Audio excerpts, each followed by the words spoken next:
Xavier walked down 9th Street, his hoodie pulled up against the December chill, and his hands shoved deep in his pockets. At 38, life hadn't dealt him the hand he'd hoped for.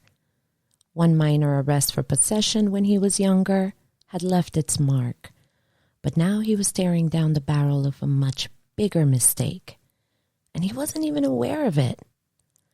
His friends were planning to rob a gas station with him in just a couple of days, and despite knowing it was a bad idea, the allure of quick cash was hard to resist. The Italian market buzzed around him, vendors calling out, customers haggling over prices, but Xavier barely noticed. His mind was on the score. He wasn't paying attention to anything going on around him.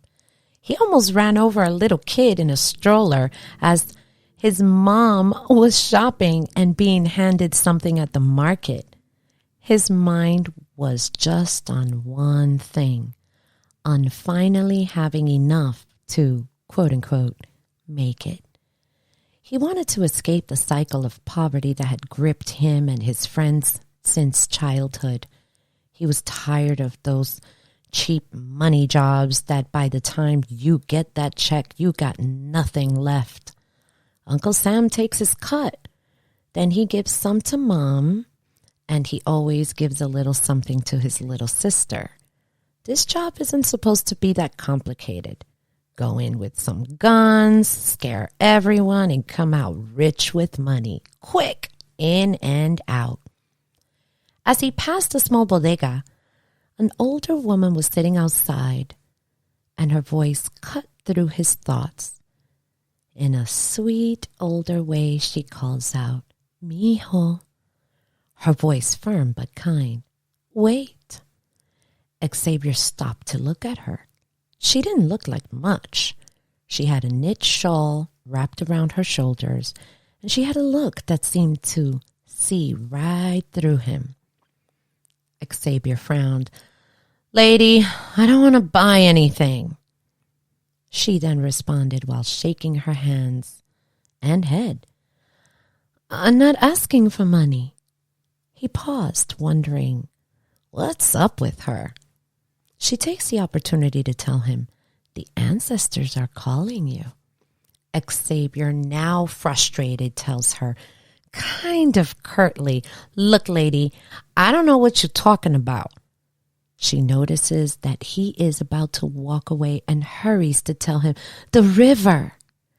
Then her voice softened a bit, as if she was speaking to a young child. "Your blessing waits by the river. That's where your life begins, mijito." He just huffed and walked away. Shaking his head, "Crazy old lady," he muttered under his breath.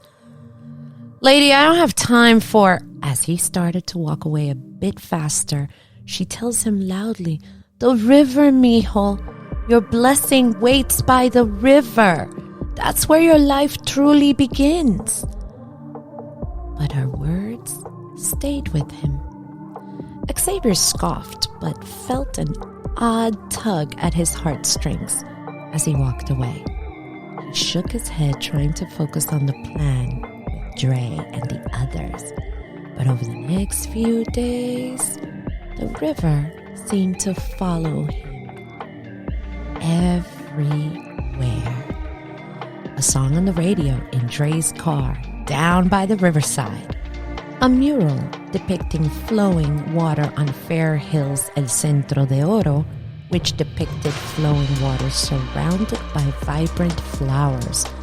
He couldn't keep his eyes away from it. Even Dre was talking about fishing one evening while they hung out in their usual spot while opening cheap beers. "Yo, X," he said with a grin. "You ever thought about fishing? It's chill down by the river." "Fishing? Since when do you fish?" Xavier asked. "I don't," responded Dre with a laugh. "But I heard it's relaxing or whatever, so I want to try it." Xavier just answered, "Yeah, whatever." Dre then says, nudging him playfully, "We got bigger things to worry about. Right, Dre said. Right, we do. Like Friday night. We're gonna be rolling in it.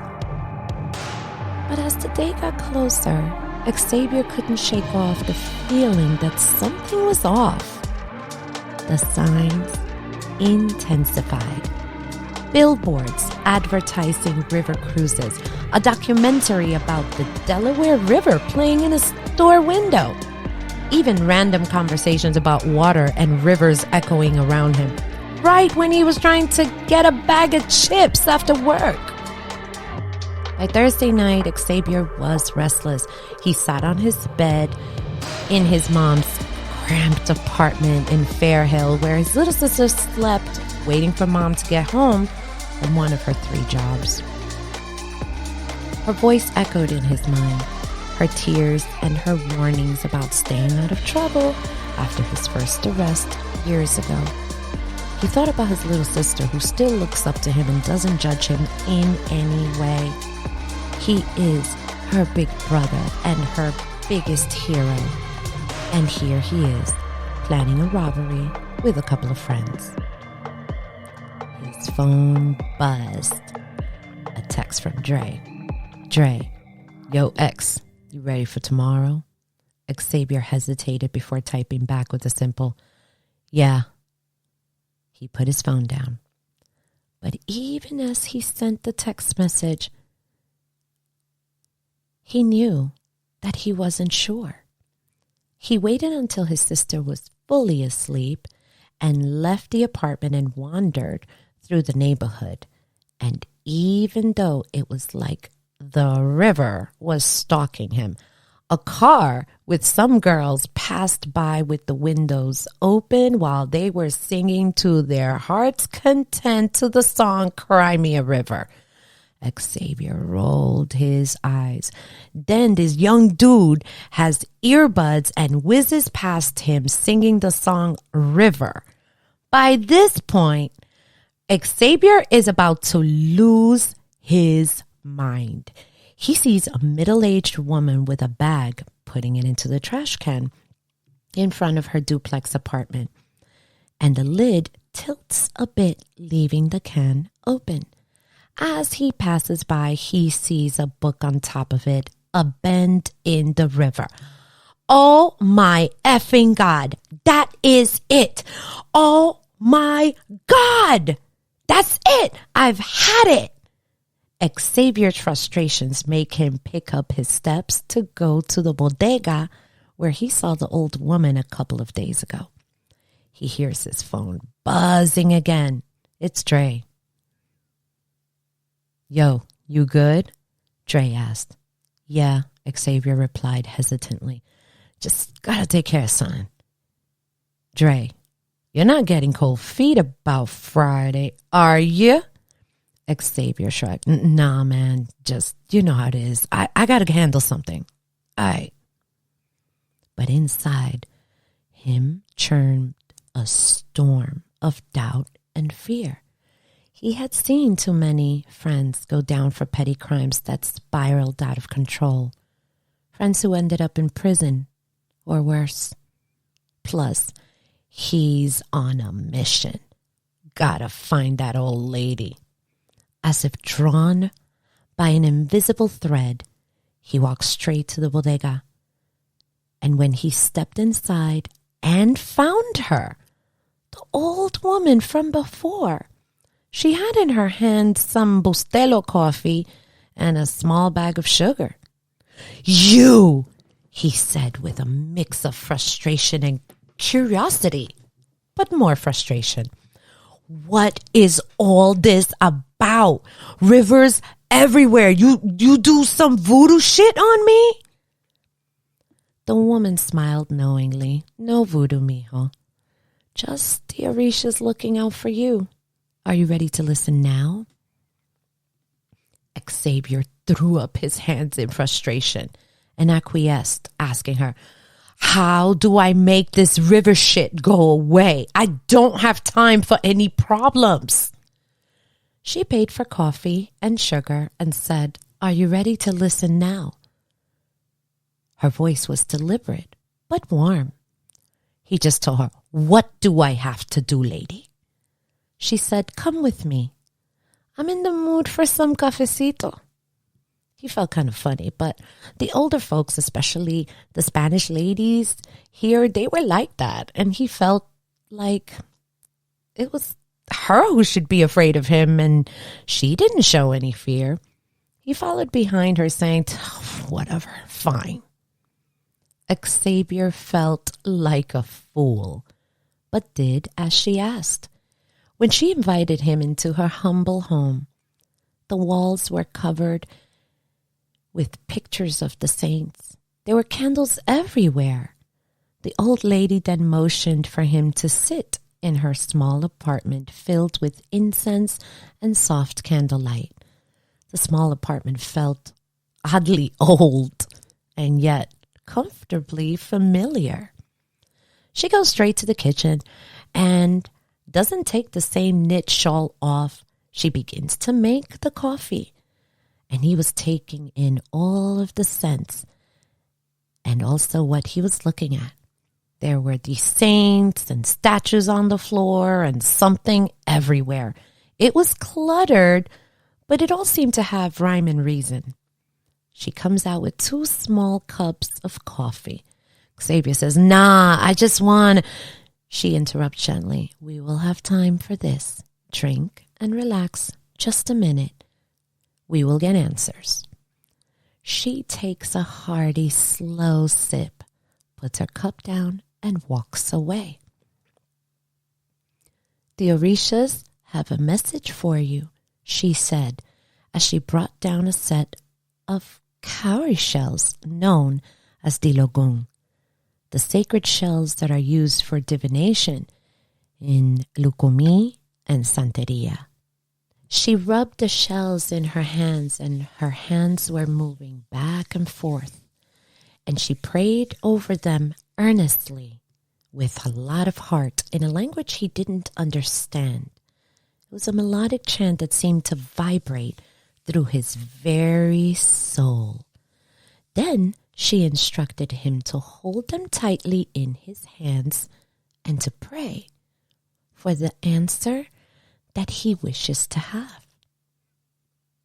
He said in his mind, "Weird, but whatever."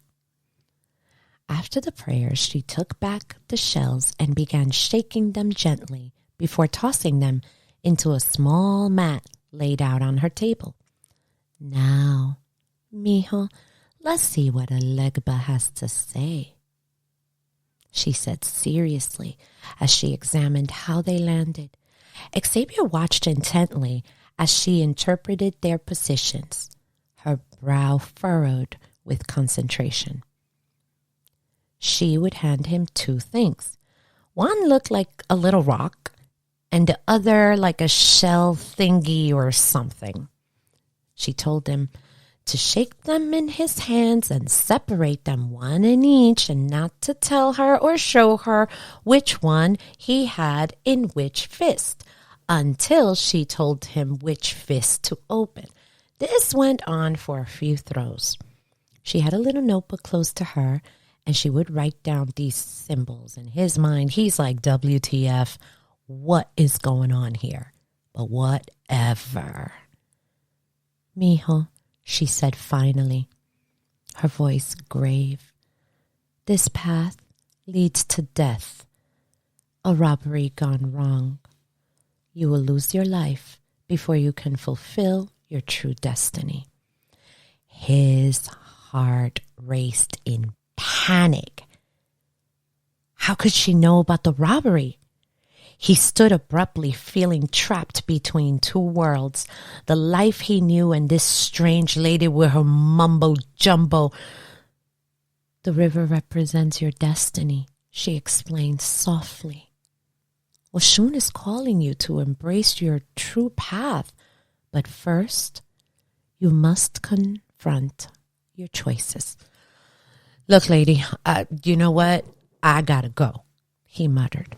Please, she urged gently but firmly, think of the river.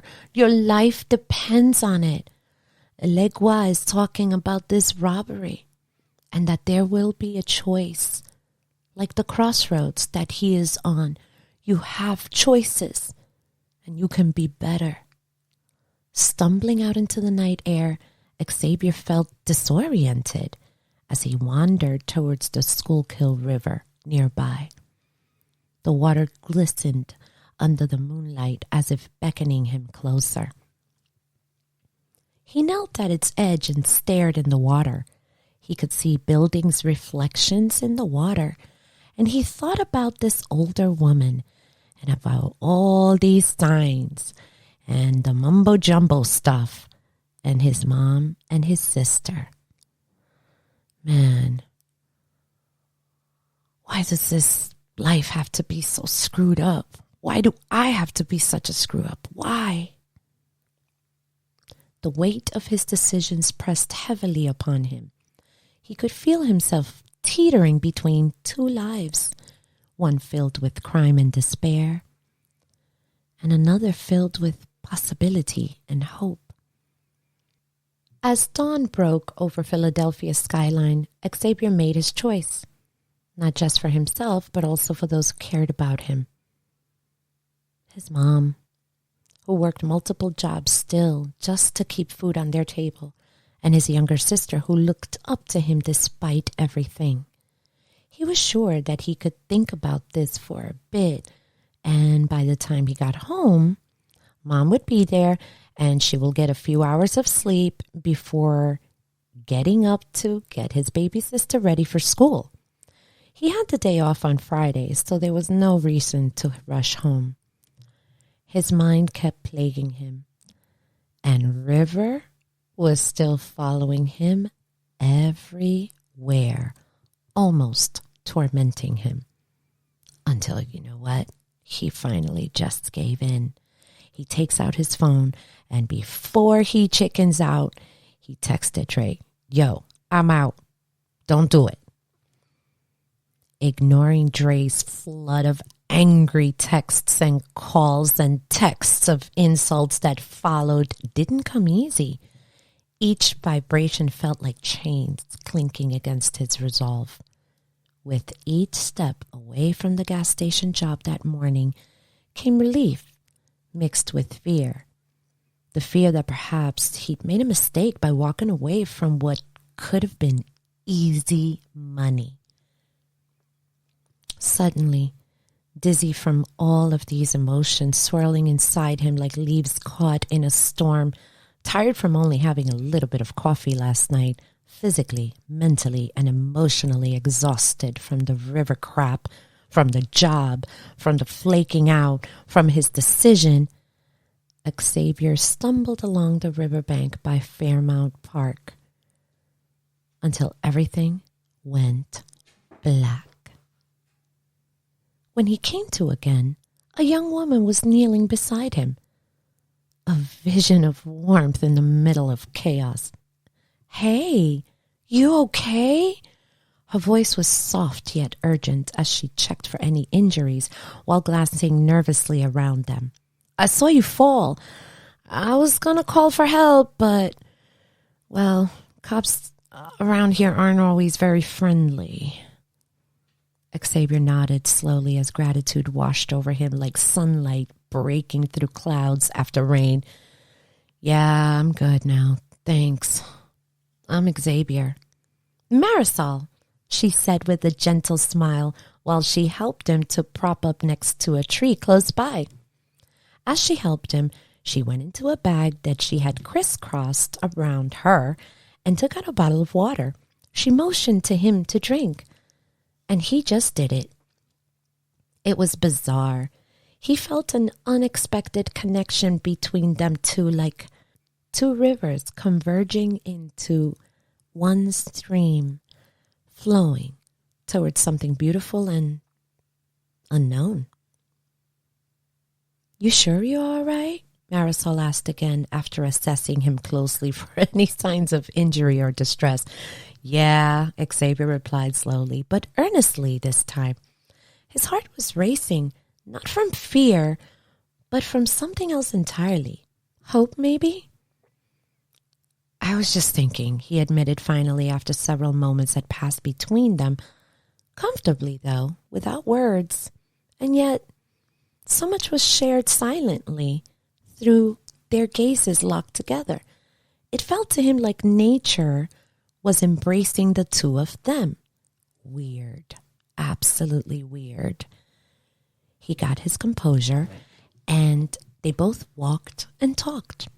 The hours seemed to just whiz by as they talked more about their lives, her family background, rooted deep within Puerto Rican culture, while also being connected spiritually through Oshun. He had heard this name before. It felt like fate had intertwined their stories together somehow, even though they hadn't known each other before today, until now. Suddenly, everything began to feel like home to him. Very weird. Eventually realizing how much time had passed since they first met earlier today made both laugh nervously at how quickly things changed, unexpectedly, yet beautifully too. It was evening already, and his stomach was rumbling. She felt bad that she had not even thought of him eating. "Can I offer you a sandwich or something at the store?"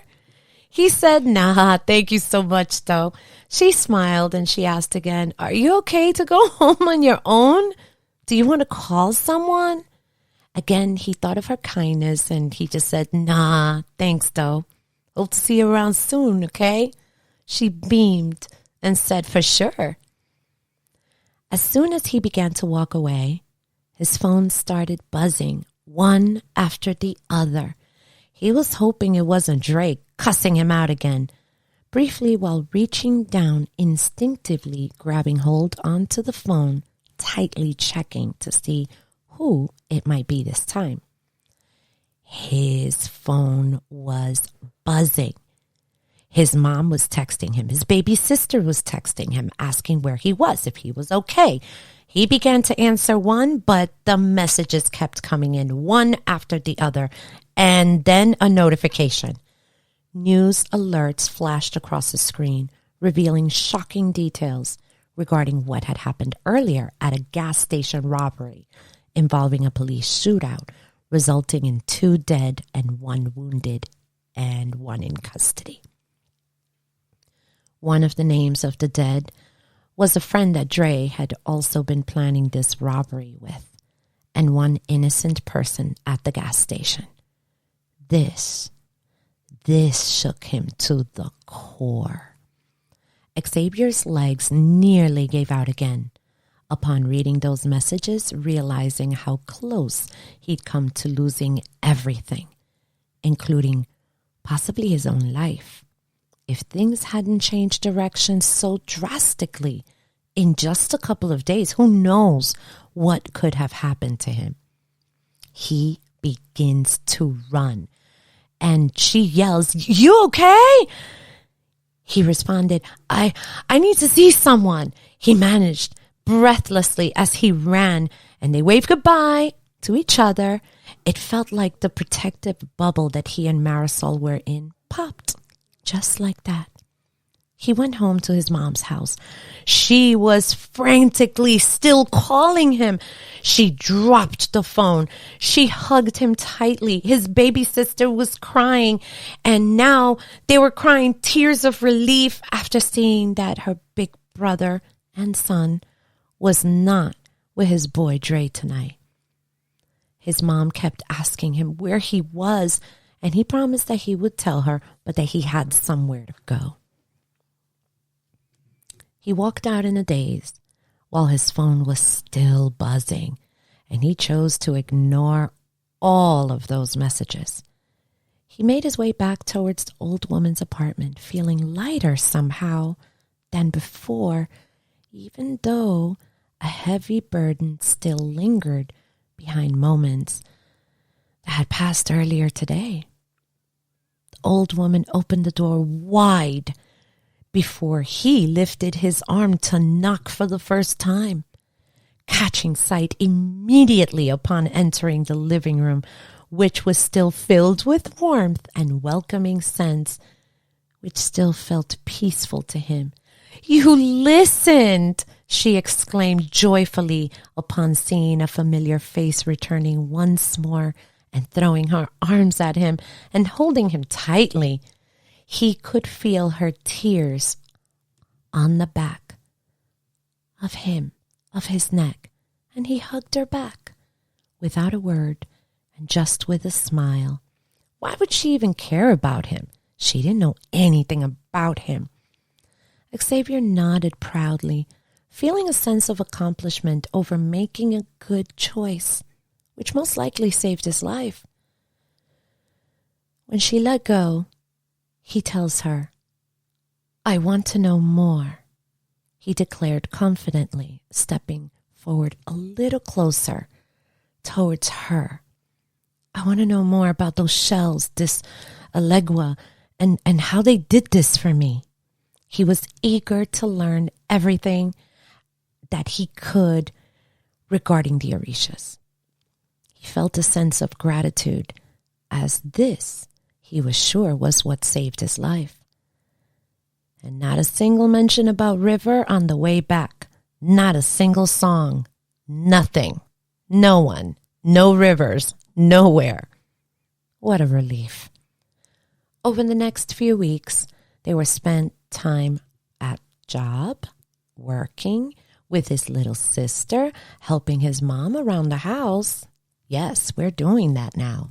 And even took her to the old lady's house so that he would have more time to learn. The old lady doted on his little sister, and she would have cookies for her and hot chocolate and treats. Many times there were elders in her home, and they would share stories about what they called la religión. And they would talk about each Orisha and tell stories which taught a lesson.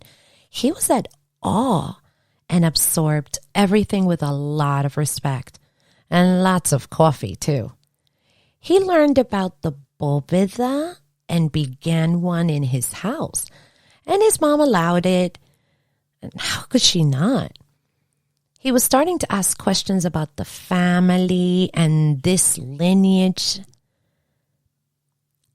As preparations began for Xavier to receive the leques, the sacred beads representing the Orishas, including Elegua, Obatala, Shango, Yemaya, and Oshun, Xavier reflected deeply on where he was mentally and where his life could have been at this very moment since meeting this old woman who treated him like a grandson.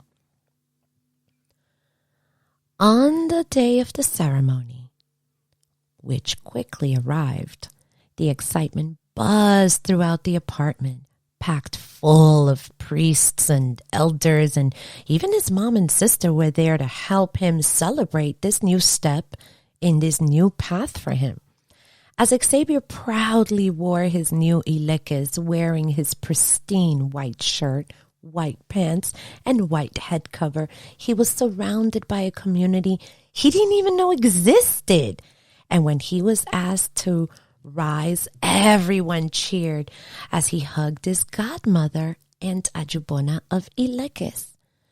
They decided, of course, to cook for this event, as they felt that this was a rebirth for him, in which the Orishas got very involved, and he listened. Mafere fun Orisha. You could hear the plats and cutlery clanking, the cups, the people in the kitchen moving in and out, and there were groups of folks, and they were talking about the Orishas and some experience with an egun. But it didn't escape me that there was someone there who helped and was there for him. Through the party mode and laughter, his phone kept buzzing, and he was finally given the phone. A few people turned their heads towards the conversation as his expression suddenly soured while he was on the mat, and he was granted the phone as a courtesy as it could be important, which is what the old lady said. He sees on his phone screen a very familiar place, catching sight immediately, causing his heart to race. He turns his head while still on the mat to have a little privacy and answers, "What's up? You okay?" There was a bit of a pause and then a voice. "X, it's Dre. I'm locked up, bit hurt, but alive. You made the right choice, bro. Should've listened. I don't know how many years I'm going to be here. I'm still waiting for a court date and it doesn't look good for me, bro. Stay safe. Take care of moms and baby sis. Gotta go, bro." Xavier was in the middle of a celebration, and he felt as though his whole world went silent. He didn't even get to say much to his friend. The door suddenly opens, and it is Marisol holding a plate of food. "You have to eat. Are you going to be long? You're the guest of honor today." The door suddenly opens, and it is Marisol holding a plate of food. "You have to eat. Are you going to be long? You're the guest of honor today." Xavier just smiled and said, "Nah, I'm done." Again, feeling something that he wasn't quite sure what it was, but his heart began to skip a beat any time that Marisol stepped in the room. As he was lifted from the mat and things were coming to an end, the guests gave him blessings and words of wisdom and encouragement, and he didn't know where this journey would lead him. In his mind, he gave thanks to the Eguns, Orishas, and anyone involved in saving his life from who knows what. He was ready to learn and to be a better person. Funny enough, one of the priests there asked him what he did for work. Xavier was a bit embarrassed as he was doing slightly over minimum wage at a really menial job where he did not need a brain, just brawn, and he wanted more. The priest gave him a card and said, "Call me." Come to find out that the man was a director in an organization helping out the homeless, and he was hired there to help out in different ways and began with much better pay than before. His life began to look very different than just a few months ago. He couldn't have done this without the spirit world stepping in to save his life, even if it was annoying for him for several days with rivers in everything. Maferefung elegua, maferefung Oshun, and maferefung egun every day. If you enjoyed this story, subscribe